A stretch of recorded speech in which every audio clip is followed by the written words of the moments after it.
Okay, so we're about to head out for a walk, and I've fitted the dogs up with martingale collars. I've shown one of the guardians how to apply the special twist of the leash that stops them from pulling.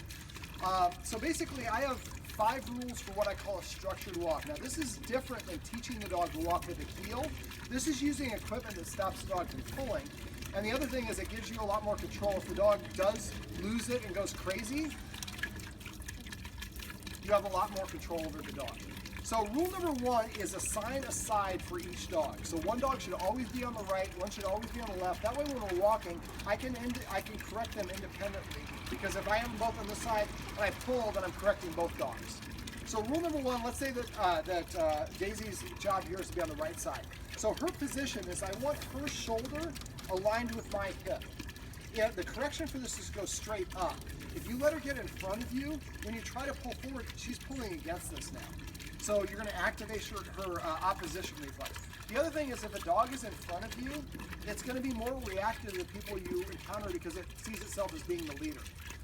And you should stop eating those, Violet. All right, so rule number 1, stay in your position. Rule number 2, this arm should be going straight down, relax. If the dog lags behind me, I do not pull from behind. I just let my arm go dead and keep walking. And you see the rig there keeps the dog coming with me. So I only correct if the dog tries to move in front of me. So rule number 1, stay in your position. Rule number 2, keep your arm relaxed and going straight down. A lot of people, when the dog starts pulling, they start doing this. And it's trying to pull the dog back in position. The correction is a quick pop. So the dog's nose should never exceed the tip of your stride as you're moving forward. And don't stop when you correct, do it while you're walking. Rule number 3 is no stopping and sniffing. Now, I'm not saying the dog can't sniff, that would be cruel. But a dog's nose controls 60% of their brain. If they stop to sniff something and you, as a walker, stop, you're letting them tell you what to do on the walk, and that's really reinforcing that they are the leader. So if they want to stop and sniff something, that's fine. I'm not going to stop. So they can kind of do a quick sniff, but by the time I keep on, I keep on going, my momentum is going to make the leash go tense, and it's going to pull them along with us. That's rule number 3, 1 of 4.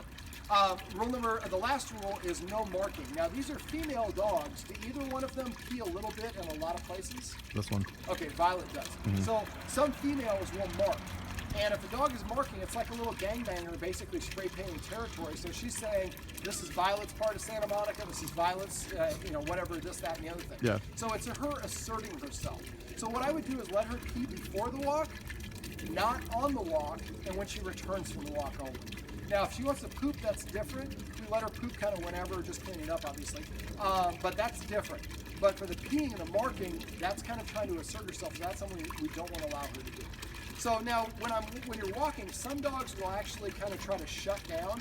If they do, I don't like dragging a dog, obviously, but sometimes we have to initially, because they're going to test you to see, are you in charge or am I in charge? So when we do that, if we do get to that point, we find somebody who's got a lawn, put your dog in that lawn. If they kind of just turtle up and shut down, just walk and drag them in the grass for a couple feet. After a couple feet, they'll realize you're not stopping and they'll get up. But if you stop every time they stop, oh, I know how I can control the human. I'll just stop and then the human has to do what I want to do. Now, this is not the most stimulating walk for a dog. This is a leadership walk. This teaches the dog to listen to you and follow you. For dogs, whoever's in front is in charge. If you're walking 2 dogs and they're both trying to get in front, they're competing with each other. I want them next to the human, so the human is controlling both of them. Now, what I would probably do is when I'm walking them for maybe, and the dog walkers, hopefully, the future dog walkers, hopefully, when they're watching this video and using this. So at first, maybe we go for a walk. 3/4 of the walk, or maybe at first the whole walk, the dog needs to stay in the heel position with the same rules I just got done going over. Well, let's say that after a week or 2, the dogs start behaving better. Well, then after we go on the walk, maybe 3/4 of the walk, we go with structured with the rules I went over. The last bit of the walk, we undo the twist of the leash, and we let the dogs walk around and sniff a little bit. I wouldn't let her mark, but I let them have a little bit more fun. It's kind of like if you eat your meat, you eat your dessert afterwards. So if they walk well, then the reward is the last quarter of the walk, they get to enjoy themselves. Now, eventually you want to get to the point where you let them actually kind of do what they want, but we don't want to let them walk in front if they're reactive to other dogs or continue to be reactive to other dogs. So I'd probably stick with this structured walk until, and the other things that we get inside, all the leadership, the enforcing of the rules consistently, those are going to change the leader-follower dynamic and hopefully make these dogs less reactive to other dogs. We're about to go for a little walk, so we'll find out.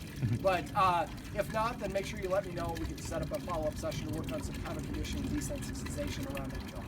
But these are the 5 rules I have for a structured walk.